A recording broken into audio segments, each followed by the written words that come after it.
Our big project this year has definitely been Thanks for Life, when many clubs organised events to relieve the polio strife.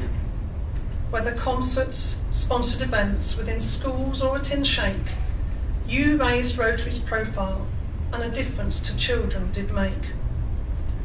Our aim was to raise £1 million for the polio campaign from public sources, so our own pockets we didn't drain. I want to thank you all for helping to fulfil our £1 million dream and encourage you to continue next year to support this worthwhile scheme. At convention we heard that the Bill Gates Challenge at $138 million stands, and the World Health Organization told us that the future of polio is certainly in our hands. 6 months in India without any new case, and Nigeria from 3 cases down to 3 is now winning its race. Afghanistan is attacking both virus types with a single vaccine, which also means a significant drop in cases is now being seen. We will win this battle. The end is indeed well within sight. So please stay faithful to your fundraising to help us once and for all to end this fight. Young carers have been my personal choice of a charity this year, as they are a group of youngsters I hold very dear. You've helped us to give 80 of them a break, even for just a few days, as they've travelled on Dreamcatcher along the British waterways. I've seen some clubs and individuals provide practical support to their local group, who have given their time and energy to ensure that Rotary is in the loop, and that these youngsters get moments again to be a child and ensure that their spirits are lifted and new experiences and their memories filed. The highest point, in certainly more way than one, was that most eventful and most memorable, the 27th of May, when Warren and I, armed with our posse of family and friends, went all the way to Wiltshire to see if life would continue or possibly end. A lovely day of weather and lots of people keen to jump, when all I could deal with was my throat and its lump. A lump of fear and trepidation that grew as I got changed and equipped, and the colour of my face from rosy pink to pale white dipped. I've never been so nervous and nauseous as on the flight up I went, but my instructor was absolutely marvellous, a perfect gent. He talked through everything to keep my nerves at bay, keeping me as distracted as he could while I earnestly did pray. The worst moment was when the door rolled up and there was the sky. And I knew there was no other way out. I really could have died. But the sensation of the free fall and the parachute was something I'll never forget, and for which I owe the Red Devils a truly humongous debt.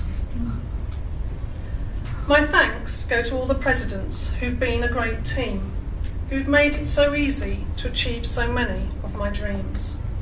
I hope they found it an experience they can say they have enjoyed, and from which they have found their own spirits being much buoyed.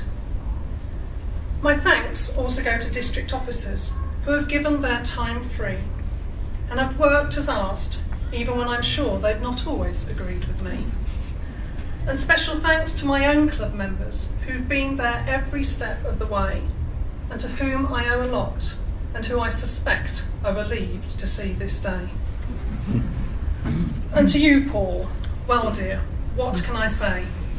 You've put up with so much and let me have my own way.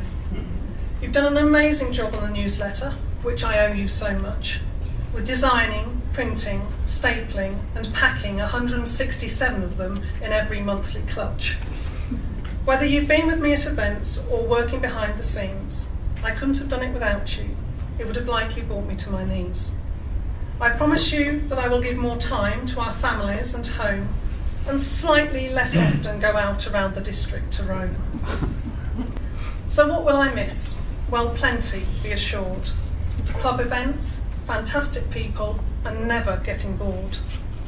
Watching amazing acts of kindness and people on a mission, who work tirelessly to ensure that we fulfil our Rotary vision. You're all such amazing people. You do far more than you really know. And without you, the fulfilment of world peace would have so much further to go.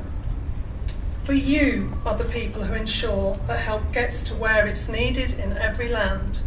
For the future of Rotary and the world still remains in your hands.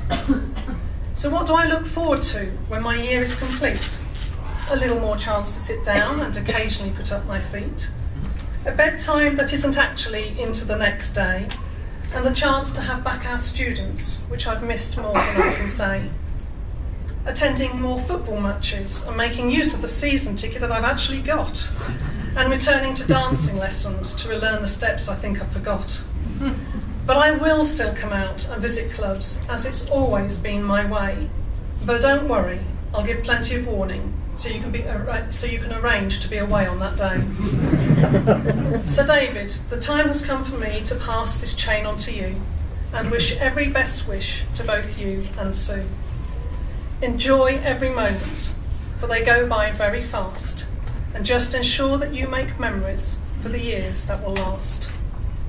Be yourself, and do not try to copy me is my only word of advice, for I'm certain no one could stand having me around twice. I will be there in the background, I'm only a call away, but I can assure you unreservedly, I will not get in your way. So all that remains for me to say is thank you to you all for letting me have what can only be described as an absolute ball. It's been great to get to know you, and I hope I won't be totally forgot, but sometimes that is the immediate past District Governor's lot. So I will hand on this chain and slip quietly back to my seat and ask David to prepare himself and rise to his feet.